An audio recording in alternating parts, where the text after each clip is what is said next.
जी हाँ दोस्तों, आखिर अंदर की ऐसी वो कौन सी खबरें हैं जिसने बीजेपी खेमे को हिला दिया है। आखिर शाह के इस्तीफे को लेकर अचानक नायडू क्यों प्रेशर डालने लगे, और आखिर आंध्र प्रदेश में चल रहे छात्र आंदोलन में ऐसा क्या हुआ कि शाह के इस्तीफे की डिमांड छात्रों ने अपनी शर्तों में रख दी, और नायडू ने अपने पुत्र मोह में, चूंकि उन्हीं के बेटे नारा लोकेश ही शिक्षा मंत्री हैं, मोदी पर शाह के इस्तीफे का इनडायरेक्ट वे में सीधा दबाव डाल दिया। स्वागत है आप सभी का। आप देख रहे हैं द राजनीति का विशेष सेगमेंट खबर और विश्लेषण। मैं हूं जबार खान। दोस्तों, देश की राजनीति बड़े दिलचस्प मोड़ पर है। वो भाजपा जो अभी तक ये सोच रही थी कि वो तो अनबीटेबल है, अब उसके हाथ पांव किस तौर पर शेक कर रहे हैं वो खुद समझती है। अंदर की खबर, मतलब बिहाइंड द न्यूज, आपको बताता हूं कि अब स्थितियां वैसी कतई नहीं रह गई जैसी 2 महीने पहले तक मोदी शाह और उनका मीडिया बनाए हुए था। अगर कभी अचानक कुछ बहुत बड़ी खबर जो देश की राजनीति को बदलने और हिलाने वाली हो आप सुने तो चौंकिएगा मत, क्योंकि हालात कुछ वैसे ही बन रहे हैं।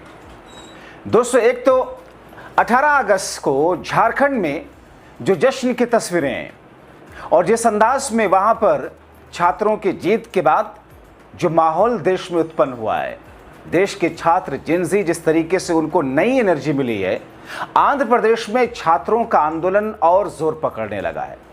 आंध्र प्रदेश में छात्रों ने जो अपना विरोध प्रदर्शन, जो अपनी मांगें, जो अपनी शर्तें, जिस तरीके से उन्होंने नायडू और उनके बेटे नारा लोकेश के सामने रखी हैं, उससे कहीं ना कहीं भारतीय जनता पार्टी की ये सहयोगी पार्टी इस बीच में मझधार में अटकती और भटकती हुई दिख रही है।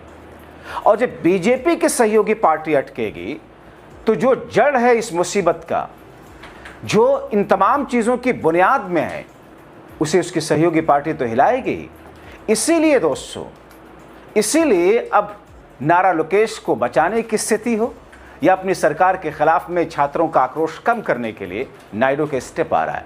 क्योंकि दोस्तों, अभी झारखंड में राहुल के चलते छात्रों की मांगे पूरी हुई, छात्रों को जीत मिली।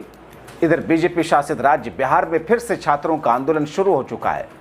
बिहार में छात्र जिस तरीके से मोदी शाह की डबल इंजन की सरकार को घुटनों पर लाने के लिए हुंकार भर चुके हैं, क्योंकि बिहार तो वही जगह है जहां पर मोदी शाह और उनकी डबल इंजन की सरकार ने पायलट गन भी नहीं, सीधे सीधे AK-47 तनवा दिया था। AK-47 से गोलियां चली थी। छात्रों पर AK-47 कतई बर्दाश्त नहीं है किसी को भी, कहीं के भी छात्र को। उधर उत्तर प्रदेश के प्रयागराज से छात्र आंदोलन की सुगबुगाहट फिर से शुरू हो रही है और बहुत जल्द उत्तर प्रदेश से बड़े स्तर का आंदोलन शुरू होगा। विस्तार से दोस्तों अगले शो में आपको बताएंगे कि बिहार और उत्तर प्रदेश में आंदोलन की स्थिति है क्या। मगर देश भर में बीजेपी और उनके सहयोगियों की छात्रों ने एक तरीके से चूड़ी टाइट करने का ऐलान कर दिया है और चूड़ी टाइट करते जा रहे हैं। जंतर मंतर पर हिलाया, मांगे पूरी कराई। झारखंड में हिलाया, मांगे पूरी हुई। अब ऐसे में नायडू का डरना वाजिब है, क्योंकि आंध्र प्रदेश में छात्रों का आंदोलन तो इनकी ही सरकार और उनके ही बेटे नारा लोकेश जो कि शिक्षा मंत्री हैं उन्हीं के खिलाफ है। साथ में हर जगह अब छात्र जंतर मंतर पर बर्बरता, पायलट गन, बिहार में AK-47 चलवाने के खिलाफ अब शाह के इस्तीफे की डिमांड को भी जोड़ने लगे। अभी तक ये स्थिति देखने को नहीं मिल रही थी। ऐसे में नायडू की मजबूरी है कि वो शाह के इस्तीफे के लिए मोदी पर दबाव डालें, जो कि वो कर रहे हैं। ठीक है, डायरेक्ट नहीं कह सकते, इनडायरेक्ट वे में तो दबाव की प्रक्रिया चल ही रही है। दोस्तों, चंद्रबाबू नायडू ने जबकि पहले ही मोदी सरकार को चेताते हुए कह दिया था, दोस्तों उन्होंने साफ तौर पर कहा था, काश उसे मोदी शाह की सरकार हल्के में ना ली होती, कि जंतर मंतर पर पहुंचे युवाओं, देश के जिनजी की ये राजनीति नहीं बल्कि देश की युवाओं की नाराजगी और दुख के साथ में आक्रोश है, इसे सरकार को ठीक से डील करना होगा। मगर दोस्तों, सरकार शायद उनकी बातों को सुनकर अनसुना कर दी थी, उनकी बातों को समझ नहीं सकी थी। यह सरकार अपनी सत्ता के या मजबूती या पावर के अहंकार में उसे इग्नोर कर रही थी। मगर फिर उसके बाद की तस्वीरें दिल्ली और झारखंड की बताती हैं कि अब कोई भी सरकार इग्नोर नहीं कर पाएगी। दोस्तों, बंगाल में क्योंकि जो कुछ अब होने जा रहा है, फिलहाल अभी सीजेपी ने अभिजीत दीपिका की टीम ने वहां पर आंदोलन को स्थगित कर दिया, क्योंकि वहां की सरकार ही, वहां सरकार के शरण में उनके पालतू लोग ही धमकियां देने लगे, जो आयोजक हैं, चाहे वो हॉल हो, मैदान हो, उन जगहों पर बैठने के लिए। लेकिन दोस्तों अब उसकी दूसरी प्लानिंग कर रहे हैं अभिजीत दीपिका। लेकिन दोस्तों जो तस्वीरों में आंध्र प्रदेश में दिख रहा है, विरोध प्रदर्शन सड़कों पर, कल भी मैंने दिखाया था आपको, सुबह भी दिखाया था, युवाओं की हुंकार चंद्रबाबू नायडू के लिए भी मुश्किल खड़ी कर रही है।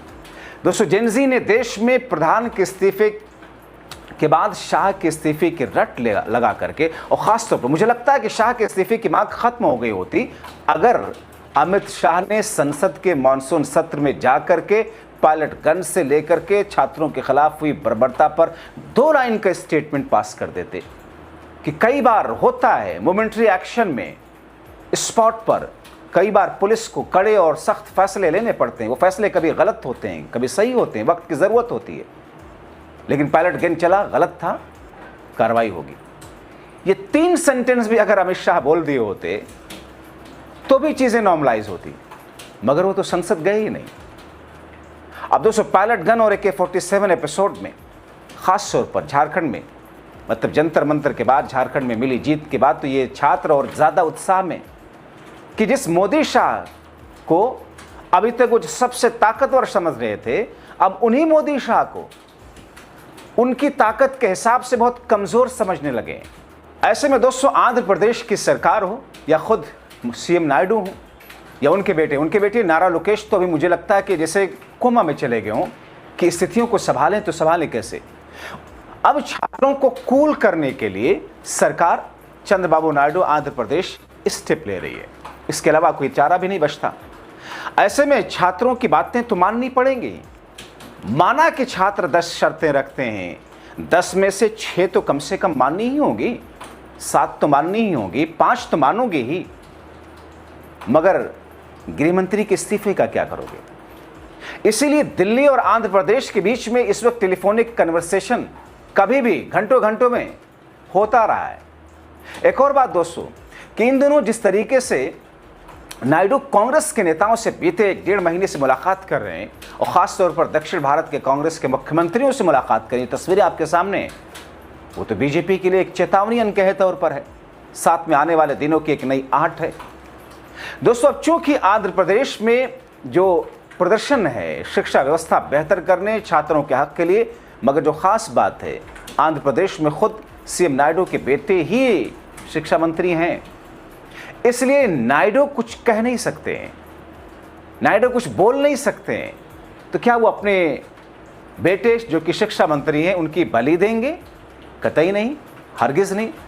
एक और चीज़ दोस्तों, आपने देखा कि वक्फ बोर्ड पर बीजेपी के दबाव में वक्फ कानून पर आंध्र प्रदेश में TDP ने, चंद्रबाबू नायडू ने भाजपा को सपोर्ट किया था, क्योंकि सरकार में है, केंद्र में भी है, जिसकी वजह से अल्पसंख्यकों में एक बड़ी नाराज़गी है। उनका अल्पसंख्यक वोट काफ़ी हद तक बिखरा है, उसे समेटने की तब से वो पूरी कोशिश कर रहे हैं। तो एक तरफ जहां पर वक्फ बोर्ड में बिखरा हुआ उनका अल्पसंख्यक का वोट, और दूसरी तरफ अब जो स्थिति सामने आ गई है वो तो ऐसा लग रहा है कि जिसे दूध के पूरे उस बड़े से बर्तन में, कराहे में किसी ने नींबू निचोड़ दिया हो। इसलिए नायडू जो शुरू से समझाते आ रहे थे कि अब वो भाजपा के सामने डट गए कि अब इस समय कुछ फैसला केंद्र सरकार को तो लेना ही होगा, जिसमें बीजेपी और उसकी सहयोगी पार्टियों के लिए बेहतर। एक और बात जो नायडू के इस समय भाजपा और मोदी शाह पर प्रेशर डालने का मौका है। आपने देखा जब बंगाल में सांसदों को तोड़ा गया, काकोली घोष को कैसे नायडू के सामने ला करके उनसे बड़ा बना करके पेश करने की कोशिश ठीक ही नहीं की गई, बल्कि किया गया।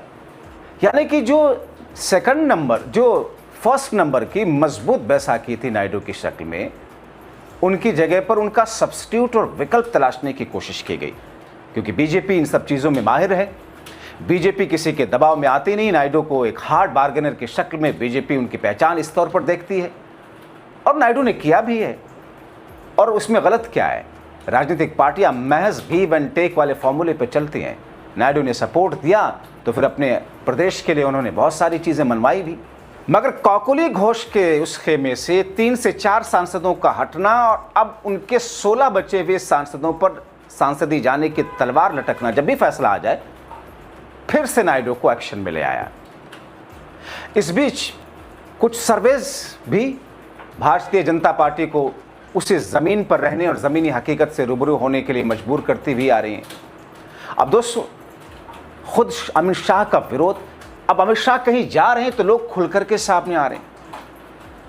राजस्थान का मामला आपके सामने है कि जातरों छात्रों ने कैसे काला झंडा दिखाने के लिए पूरी योजना बनाई। और बात है क्योंकि भाजपा की सरकार वहां पर है, इसलिए उनको पहले नजरबंद कर दिया। मतलब अब तक जिस भाजपा में पत्ता नहीं हिलता था शीर्ष नेतृत्व के सामने, अब उस भाजपा और उसके सहयोगी पार्टियों ने सामने से आकर के आंखें तरेरना नहीं, शर्तें रखनी शुरू कर दी है। लेकिन दोस्तों, होगा क्या? शाह का इस्तीफा तो इतना आसान है नहीं। कुछ भी हो जाए, शाह का इस्तीफा, मुझे नहीं लगता कि शाह का इस्तीफा होगा। आप कितने दबाव डालने, कुछ भी कर लें, तो फिर इसका कोई ना कोई दूसरा नतीजा तो निकलेगा ही, और वो नतीजा बीजेपी की राजनीति के लिए बहुत डेंजरस होगा। इन तमाम कड़ियों को जोड़कर दोस्तों आप क्या सोचते हैं? अपने राय कमेंट बॉक्स में जरूर लिखें।